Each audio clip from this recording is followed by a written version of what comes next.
ప్రపంచానికి ఇక పెను ఇక్కట్లు తప్పవు. ప్రపంచమంతా అతలాకుతలం కావడం ఖాయం.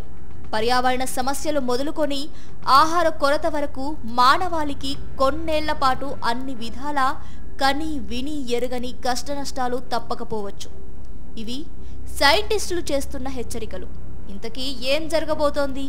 శాస్త్రవేత్తలు ఎందుకింతలా హెచ్చరిస్తున్నారు? ఈ వీడియో చివరి వరకు చూడండి. అసలు మ్యాటర్ మీకే అర్థమవుతుంది.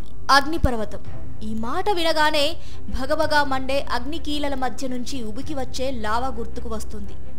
అగ్నిపర్వత విస్ఫోటనం చూస్తే ఒళ్ళు గగరపొడుస్తుంది. అగ్నిపర్వతాలు అన్ని విపత్తుల కంటే భిన్నమైనవి. ఎందుకంటే 100 సెంటీగ్రేడ్ ఉష్ణోగ్రత కలిగిన లావా బయటకు రావడం మిగతా అన్ని విపత్తుల కంటే భిన్నంగా ఎక్కడో భూ అంతర్భాగంలో జరుగుతుంది. అందుకే అగ్నిపర్వతాలు బద్దలైన ప్రతిసారి సైంటిస్టులు ఎంతో ఆందోళన చెందుతూ ఉంటారు. 2024 డిసెంబర్లో అమెరికాలో అతి పెద్దదైన కిలోవేయ అగ్నిపర్వతం బద్దలవడం సైంటిస్టులను ఇప్పటికీ కలవరపెడుతూనే ఉంది. విస్ఫోటనం ధాటికి అగ్నిపర్వతం నుంచి ఏకంగా 80 మీటర్ల ఎత్తుకు పైగా లావా ఎగిసిపడింది. అయితే ఇది కేవలం ట్రైలర్ మాత్రమేనని, అతి త్వరలో అంతకు మించి భారీ స్థాయిలో అగ్నిపర్వత విస్ఫోటనం తప్పకపోవచ్చని జియాలజిస్టులు అంచనా వేస్తున్నారు. ఇక అగ్నిపర్వతం అంటే భూమి ఉపరితలంపై ఏర్పడిన ఒక చిల్లు లేదా ఒత్తిడి కారణంగా ఏర్పడిన ఒక పగులు. దీని నుంచి వేడి మ్యాగ్మా, బూడిద, వివిధ వాయువులు బయటకు వెలువడతాయి.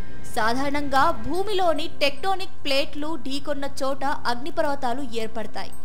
ప్రపంచంలోని 60% అగ్నిపర్వతాలు పసిఫిక్ మహాసముద్రంలోనే ఉన్నాయి.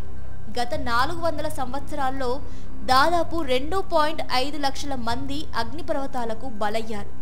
అలాగే వీటి వల్ల ప్రభావితులైన వారు 8 లక్షల మందికి పైనే ఉంటారు. ప్రపంచంలో ప్రస్తుతం ఉన్న అగ్నిపర్వతాల్లో భయంకరమైనది మెక్సికోలో ఉన్న పోపా క్యాటిస్ట్ లేదా ఎల్ పోపా అగ్నిపర్వతం. ఇది మెక్సికో నగరానికి 33 కిలోమీటర్ల దూరంలో ఉంది. అగ్నిపర్వతాలు లేని ఏకైక ఖండం ఆస్ట్రేలియా. ఇక ప్రపంచంలో 10% యాక్టివ్ అగ్నిపర్వతాలు ఒక్క జపాన్లోనే ఉన్నాయి. అటు చరిత్రలో అనేక సార్లు భారీ స్థాయిలో అగ్నిపర్వత విస్ఫోటనాలు సంభవించాయి. ఇక 1883లో క్రాకోటోవాలోని సంభవించిన అగ్నిపర్వతం విడుదల చేసిన శక్తి 15,000 అణుబాంబులకు సమానం. ఇటు 1815లో ఇండోనేషియాలోని మౌంట్ తంబోరా అగ్నిపర్వతం ఉన్నట్టుండి బద్దలైంది. ఎంతలా అంటే మానవాళి చరిత్రలో ఇప్పటి వరకు నమోదైన అతి భారీ విస్ఫోటనంగా అది రికార్డుల్లో నిలిచిపోయింది.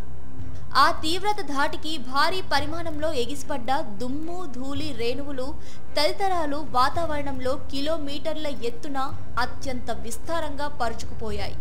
ఆ దెబ్బకు ఆహారోత్పత్తి దాదాపుగా పడకేసింది. ఆ ప్రాంతాల్లోని దేశాలన్నీ నరకం చవిచూశాయి. నాటితో పోలిస్తే ఇప్పుడు జనాభా విపరీతంగా పెరిగింది. ప్రపంచ వ్యాప్తంగా ఏకంగా 80 కోట్లకు పైగా జనాభా చురుగ్గా ఉన్న అగ్నిపర్వతాలకు కేవలం 60 మైళ్ళ దూరంలోనే నివసిస్తున్నాయి. ఒకవేళ 1815 స్థాయిలో మరోసారి విస్ఫోటనం చెందితే ప్రపంచ దేశాలన్నీ ఆహార సంక్షోభంలో అల్లాడుతాయి. ఇక ఈసారి జరగబోయే పర్యావరణ విధ్వంసం అంచనాకు కూడా అందనిదని సైంటిస్టులు హెచ్చరిస్తున్నారు. పైగా ఈ విపత్తును ఎదుర్కోవడానికి ప్రపంచం దగ్గర ఎలాంటి ప్రణాళిక లేకపోవడం మరింత గుబులు పుట్టించే అంశం.